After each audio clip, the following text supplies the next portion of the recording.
Welcome to ডেটাএস। আজকে আমরা আলোচনা করব automated exploratory data analysis ইডিএ with pandas profiling.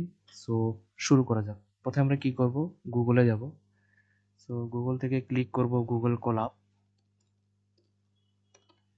Google collab so Google collab open করব।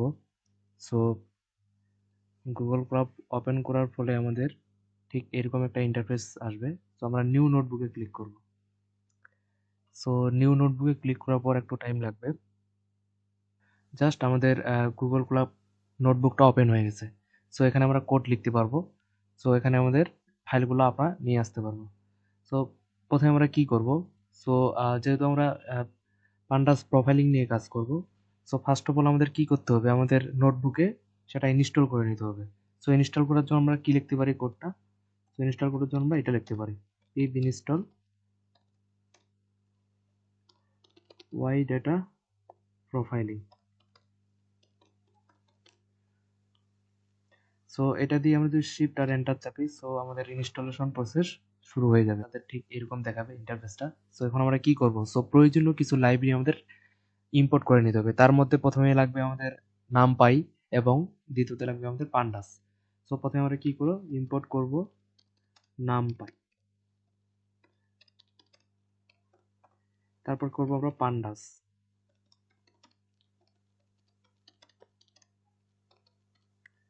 তারপর আমরা কি করব, সো এই দুইটা লাইব্রেরি আমাদের লাগবে। তারা ঠিক আছে। সো আমরা প্রোফাইলটা ইনপুট করলাম, সো পান্ডাস প্রোফাইলটাও তো আমাদের ইনপুট করে নিতে হবে। সো এটার জন্য কোড হবে, so from y data underscore profiling, y data profiling import profile report। So যেহেতু আমরা রিপোর্ট দেখবো, so pandas profile report. So আমরা প্রয়োজনীয় কিছু লাইব্রেরি ইম্পোর্ট করে নিলাম। সো এই কোডটা যদি আমি রান করি, সো দেখা যাচ্ছে যে আমার কোডটা সাকসেসফুলি রান হয়ে গেছে। সো আমরা কি করতে হবে, যেহেতু আমরা অটোমেটেড ইডিএ করব, সো দেন আমাদের একটা ডেটা সেট ইম্পোর্ট করে নিতে হবে। সো ডেটা সেট ইম্পোর্ট করার জন্য আমি কি লিখতে পারি, সো পিডি ডট রিড, যেহেতু সিএসভি ফাইল, সিএসভি এবং কোটেশনস আমাদের ডেটা ফাইলের নাম। সো এটাকে আমি একটা ভেরিয়েবলে সংরক্ষণ করি। সো ভেরিয়েবলের নাম দিলাম ডিএফ। সো এখন আমি কি করব, সো আমাদের এখানে একটা ডেটা ফাইল দিতে হবে, সিএসভি ফাইল। সো আমি কি করব, সো ফাইল থেকে স্যাম্পল ডেটা নিব।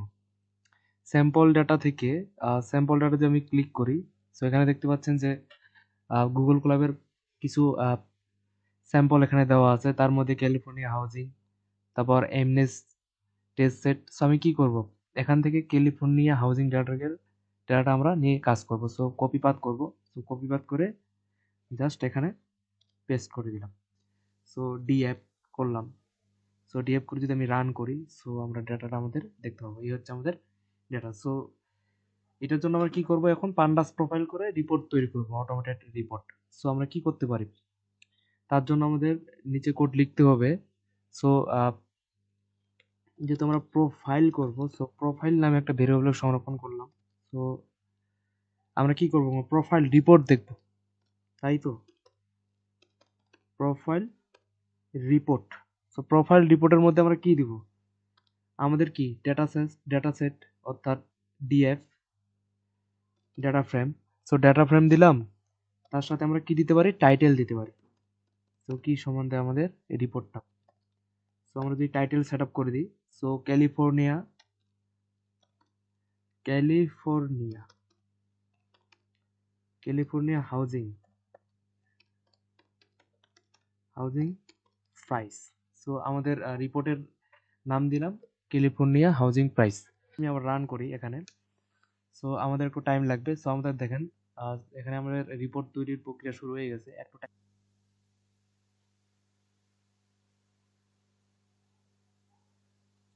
সো দেখেন আমাদের রিপোর্ট এখানে তৈরি হয়ে গেছে। সো আমি যদি একটু নিচের দিকে নিয়ে আসি, সো দেখেন, সো আমার কতগুলো রো, প্রথমেই আসি। এটা হচ্ছে আমাদের আমরা যে হেডলাইন দিছিলাম ক্যালিফোর্নিয়া হাউজিং প্রাইস। তো এখানে দেখা যাচ্ছে overview, variables, interactions, correlation, missing value এবং স্যাম্পল। সো প্রথমেই আসি আমাদের ওভারভিউ। সো ওভারভিউতে এখানে কি বলা হয়েছে, আমার ডেটা সেট কিছু বেসিক স্ট্যাটিস্টিক্স মেজারমেন্ট বলে দিছে, যেমন কি নাম্বার অফ ভেরিয়েবল, আমাদের টোটাল ভেরিয়েবল ছিল 9টা। নাম্বার অফ অবজারভেশন মানে টোটাল ডেটা হচ্ছে 3000টা, মিসিং সেল 0 এবং পার্সেন্টেজে 0, ডুপ্লিকেট রোজ 0, এবং কি টোটাল সাইজ ইন মেমোরি, আমাদের মেমোরি লাগছে 211.1 কেআইবি এবং average record size in memory 72.0 bytes. So আমাদের ভেরিয়েবলগুলো কি কি? সো প্রথমে আছে কি লংগিটিউড। সো লংগিটিউডের মধ্যে দেখাচ্ছে কি ডিস্টিংস 660টা ভ্যালু এবং মিনিমাম হচ্ছে মাইনাস 124.18 এবং কি ডিস্টিংস তো দেখাচ্ছে 20%, ম্যাক্সিমাম হচ্ছে মাইনাস 114.9, মিসিং ভ্যালু নাই, জিরোস নাই। সো আমরা কি দেখতে পাচ্ছি এখানে আমাদের কি ডেটা সেটটাও দিয়ে দিছে। তো এটা হচ্ছে আমাদের ডেটা সেট, এটা ঠিক নর্মালের মতো না। তারপর আমাদের কি ল্যাটিটিউড, সো ল্যাটিটিউডের ক্ষেত্রেও ঠিক তার ডিস্টিংস মিসিং ভ্যালু সবকিছু দেখাই দিছে। তারপরে কি হাউজিং মিডিয়ান এজ মানে প্রতিটা ভেরিয়েবলের জন্য আমাদের একটা করে গ্রাফ শো করে দিচ্ছে। আবার কি ইন্টারাকশন দেখাচ্ছে আমাদের। সো এটার হচ্ছে গ্রাফ। সো দেখাচ্ছে যে মিডিয়ান হাউস ভ্যালুজ আর ল্যাটিটিউডের মধ্যে একটা সম্পর্ক। সো ইন্টারাকশন আমরা বিভিন্ন ধরনের এইভাবে ক্লিক করে দেখতে পারি ইন্টারাকশনগুলো। সো আমরা আবার কোরিলেশনও দেখতে পারি। সো এটা হচ্ছে অটোমেটেড কোরিলেশন। সো উপরের দিকে যত যাবে তত আমাদের কোরিলেশন হচ্ছে স্ট্রং। সো এখানে আমরা কাউন্টও দেখতে পারি, দেখা যাচ্ছে যে আমার ডেটা সেটে কোনো মিসিং ভ্যালু নাই। সো এটা আমি ম্যাট্রিক্স ফরম্যাটেও দেখতে পারি। আবার আমাদের দেখেন ফার্স্ট ওর কিছু স্যাম্পল এখানে দিছে, আবার লাস্ট ওর কিছু স্যাম্পল দিছে। সো ধন্যবাদ সবাইকে সাথে থাকার জন্য। সো